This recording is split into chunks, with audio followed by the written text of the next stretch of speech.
안녕하세요. 콘스탄트 김의 티스와 함께 돈 버는 아카데미. 이번 시간에는요, 돈 버는 재무 설계, 부자의 기준과 도전하는 방법에 대해서 말씀 나눌까 합니다. 우선 중산층에 대해서 좀 알아볼까요? 과거에는 자신이 중산층에 속한다고 하는 사람들이 많았고요. 요 근래에는 뭐 경제적 위기가 와서 그런지 몰라도 본인이 중산층이라고 말하는 사람이 과거에 비해서 좀 많이 줄었습니다만 어쨌든 한국 사람들은 본인이 중산층이라고 말하는 것을 좋아하는 것 같아요. 그런데 중산층의 자산 수준이 어느 정도가 될까요? 제가 그동안 30여 년 동안 느꼈던 것을 서머리해서 한번 정리를 한번 해볼까 합니다. 대부분 30평형 내외의 아파트에 살고 있습니다. 서울 지역 같은 경우는 지역차가 좀 있겠지만 뭐 5억에서 10억 아니면 20억 이상, 25억 이상이 가능할 수도 있겠네요. 금융자산은 2억에서 3억 정도가 항시 금융기한이 예치되어 있다는 것이 되겠고요.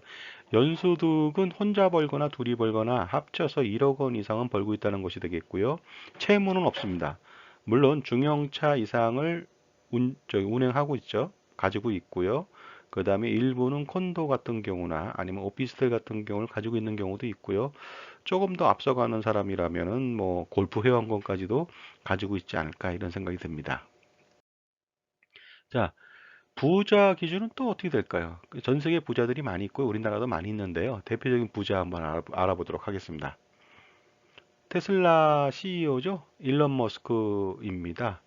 뭐 과거에는 뭐 워렌 버핏이라든가 뭐 많은 부자들이 있었는데요. 그 사람보다 신흥 부자로서 두각을 나타내고 있는 사람이 대표적인 사람이 바로 일론 머스크가 되겠습니다. 굉장히 천재적 기질을 가지고 있고 사업성도 굉장히 뛰어나서 앞으로 세계 1위의 어떤 부자가 될 가능성이 농후하지 않을까 이런 생각에서 부자를 한번 보여주고 있습니다. 부자들은 자산 관리를 어떻게 할까요? 일단 많이 법니다. 그리고요, 많이 불립니다. 그리고 많이 지키려고 노력합니다. 전략은 뭐 몸에 배어 있겠죠. 하지만 투자를 하고자 할 경우에는요, 과감하게 한다는 것이 되겠습니다. 부자들 마인드 한번 알아볼까요?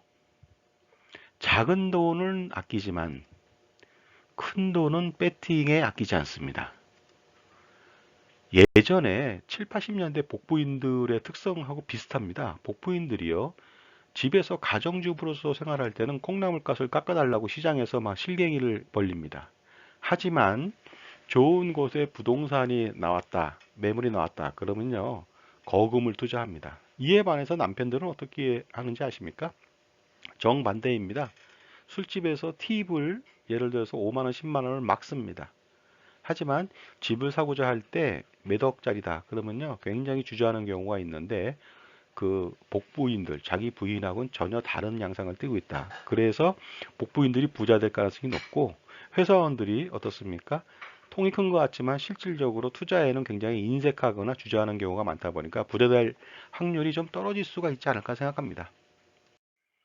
옛날 부자 기준 알아볼까요? 옛날에는요, 천석군, 만석군이라고 해서 부자를 지칭했습니다.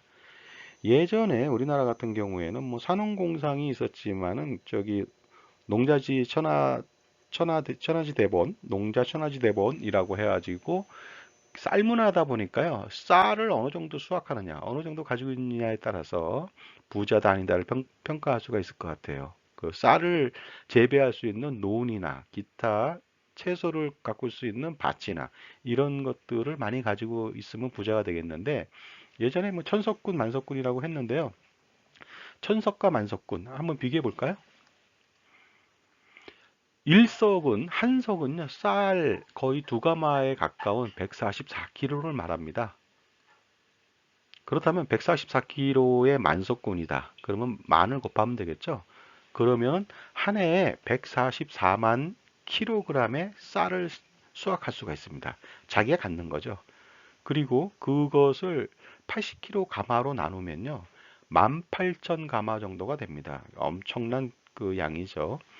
현재 한 가마 80kg당 20만 원 내외라고 가정을 한번 해볼게요. 20만 원 넘을 수가 있습니다만은 그러면은요 만석군이라고 하는 사람은 1년에 현재 기준으로 36억 원이라고 하는 돈을 벌고 있다는 것이 되겠습니다.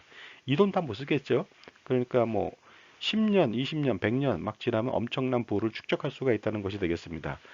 거기에 반해서 이제 천석군은 좀 조금 만석군보다는 좀 덜 부자이겠죠. 그래도 굉장히 큰 부자죠. 왜냐하면 여기에 10분의 1이니까 그 매년 3억 6천만 원이라고 하는 현재 기준의 돈으로 쌀을 수확할 수가 있으니까 천석군도 굉장히 부자입니다. 하지만 만석군 자체가 엄청난 부자라고 평가할 수가 있을 것 같습니다. 요즘 부자 기준 알아볼까요?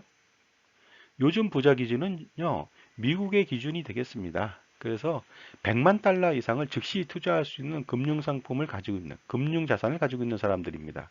그러니까 부동산만 가지고 있다, 현금 자산이 없다, 금융 자산이 없다, 그러면 그 사람은 부자 기준에서 제외된다는 것이 되겠습니다. 우리나라 사람들은 최소 자산을 어느 정도 이상 가져야 부자라고 생각하는가 한번 알아볼게요.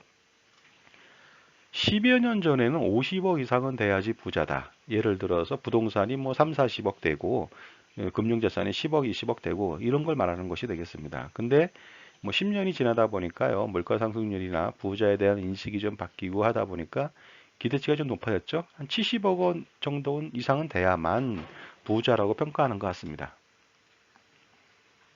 70억 원 중에는 뭐 당연히 주택, 아파트나 뭐 일반 주택이 있겠고요. 그다음에 부동산, 빌딩 같은 경우도 있겠죠. 그다음에 금융자산이 있고요. 그다음에 더욱 중요한 것은 이제 매년 연소득을 다양하게 번다는 것이죠. 근로소득뿐이 아니고 사업소득 아니면은 무슨 뭐 기타 뭐 금융자산에서 얻어지는 소득들 있죠. 이자 배당부터 해서 주식 평가 차익, 채권 평가 차익 이런 것들에서 얻어지는 연소득 자체가 지속적으로 들어오니까 부를 지속적으로 누릴 수가 있다는 것이 되겠습니다. 한국의 부자 수 알아볼까요? 2019년도 말 기준입니다. 35만 4천 명 정도가 되고요. 전년 대비 9.6%가 증가하고 있습니다. 굉장히 많은 수의 부자들이 등장하고 있는 것을 볼 수가 있게 되겠습니다. 이 35만 4천 명이라고 하는 인구는요, 우리나라 15세 이상 인구가 한 4,500만 정도 되거든요. 그러면 그 민법상 성인이라고 하는 만 19세 이상 인구들은요, 거의 뭐 3,500만에서 뭐 4천만 이내가 되겠죠. 그러다 보니까 성인 인구의 약 1%가 정말로 부자다 하고 판단하시면 될 것 같습니다. 지역별로 부자 수를 좀 알아볼까요? 당연히 어떻습니까? 서울, 경기 지역에 몰려 있습니다. 서울, 경기 지역에 68% 정도가 몰려 있습니다. 인천은 3%라서 그다지 많지가 않네요. 거의 인구수가 300만이거든요. 그 다음에 과거의 전통적인 어떤 부자들이 대구, 부산, 경남에 많이 몰려 있었는데요. 대구, 경남, 부산 같은 경우 굉장히 많이 떨어져 있습니다. 부가 집중하는 지역이 서울과 경기 지역이라고 보시면 될 것 같습니다. 부자 순위 한번 알아볼까요? 10년 전과 지금의 부자 순위는 어떻게 바뀌었을까요?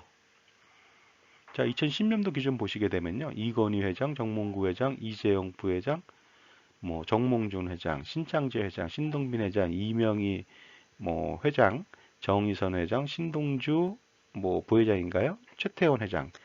이분들이 재계 업계 1위에서 10위까지 하고 있다는 것이 되겠습니다. 자산은 7조 원에서 1조 원 이상이 되겠죠.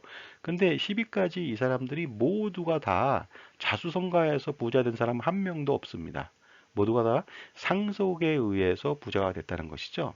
이에 반해서 외국의 부자들은 대부분 어떻습니까? 상속보다는 자수성가형 부자들이 굉장히 많습니다.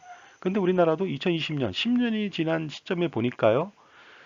자수성가형 부자들이 탄생하기 시작했습니다. 보시게 되면요. 서정진, 김정주 회장, 그다음에 김범수 CEO, 권혁빈 CEO, 그다음에 NC스포츠의 김택진 사장 이렇게 10위권 내에 무려 5명이나 포진되어 있습니다. 우리나라도 그러니까 어떻습니까? 4차 산업혁명이다, 기타 뭐 여러 가지 창업을 통해서 부자가 되는 신흥 부자들이 많이 생겨서 이제 외국하고 비슷해지는 수준이 되지 않았을까 하고 생각합니다.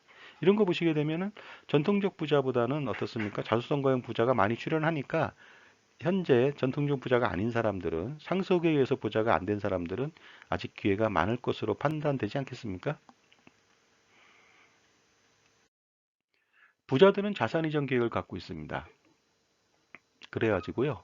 대부분 보시게 되면요. 그 전부 상속을 하는 사람들이 14.4%, 그 다음에 일부 증여와 일부 상속을 병행한다. 63.6%로 가장 많이 있죠. 전부 증여하는 사람들도 있습니다. 15.2%. 그 다음에 일부 기부를 하는 사람들도 좀 있네요. 6.8%. 하지만 대부분 다 자산 이전 계획을 일부 기부 말고는 다 그 상속인들한테 사전 증여와 상속을 통해서 넘긴다고 보시면 될 것 같습니다. 그리고요, 자산 이전 대상이 과거에는 어떻습니까? 직계비속, 아들, 딸이었잖아요. 근데 요 근래 좀 바뀌었습니다. 배우자한테 많이 증여를 하고요. 그 다음에 손자녀한테는 엄청나게 증여를 하고 있더라 이거죠. 이러한 어떤 트렌드의 변화는 어떻게 해석하면 좋을까요? 그것은 제가 볼 때는요, 자녀한테도 지금 많이 증여합니다. 그러나 증여를 더하면 할수록 증여세 부담이 많이 생기니까 분산할 필요가 있어가지고 배우자나 손자녀한테 분산하지 않았을까 생각합니다. 왜냐하면 특히 요 근래에는요, 그 주택에 대한 증여를 많이 하거든요. 근데 주택을 증여할 경우에 10억, 20억, 30억 되는 아파트를 자녀한테 증여하면 증여세가 너무 많이 나옵니다. 그러다 보니까 배우자한테 증여하는 경우가 많아요. 왜냐하면 6억 원까지 비과세고, 그 다음에 뭐 11억 원을 줘봤자 어떻습니까? 뭐 한 8천, 9천만 원 정도밖에 증여세 나오지 않기 때문에 아들한테나 딸한테 주는 것보다 배우자한테 같이 쉐어하는 것이 훨씬 더 효과적이고요. 그 다음에 그 수중인을 많이 하면은 증여세가 싸지죠. 자산이전 효과가 극대화됩니다. 따라서 손자녀들한테 증여를 많이 하는 거죠. 그러면은 아들한테 증여했다가 아들이 손자녀한테 증여하는 그런 단계를 생략하고 할아버지 할머니가 바로 손자녀한테 다이렉트로 증여할 수 있으니까 굉장히 큰 기쁨이 아닐 수 없고요. 그다음에 나이 드신 분이 손자녀한테 증여하면 어떻습니까? 증여한 이후 5년 지나면 상속재산에서 제외되기 때문에 바로 상속세 절세를 위해서도 전략적으로 손자녀한테 많이 증여하고요. 특히 자녀보다 손자녀는 뭐 100배 이상 예쁘니까 손자녀한테 직접 자산 형성을 도와주고자 하는 할아버지 할머니들의 마음을 담은 것이 아닌가 생각합니다. 부자들의 고민은요, 바로 투자와 절세라고 하는 부분에 몰려 있습니다. 그러다 보니까 절세 같은 경우는 절세 전략을 세우려고 노력하고 있고요. 투자 같은 경우는 투자 전략을 세우려고 하겠죠. 부자들이 절세와 투자 두 가지를 다 노리지 않고 투자만 한다든가 절세만 한다든가 이런 경우는 전혀 없습니다. 두 개를 다 한다는 거죠. 앞에서 투자로 벌고요. 뒤에서 절세로 자산을 지키고 이전하는 방법들. 이러한 고민들을 많이 한다는 겁니다. 이렇게 고민이 많다 보니까 어때요? 부자 되기 싫습니까?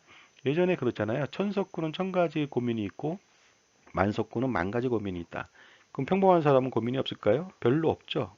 많이 있습니다. 그러나 평범한 사람들은요, 가난한 사람들은 고민이 딱 하나같이 보입니다. 돈이 없는 거. 하지만 돈이 없는 것이 아니라 모든 것이 없다 보니까 하나로 귀결되는 게 돈이겠죠. 따라서 부자들이 고민이 많다고 해서 부자가 되지 않으려고 한다는 것은 좀 문제가 있다고 볼 수 있습니다. 부자들의 마인드 좀 볼까요? 그 사람들은 항상 공부합니다. 그런데 공부를 하는 이유는 무엇일까요? 가만히 생각을 하면요, 절대 머릿속에서 창의적인 발상이 나오지 않습니다.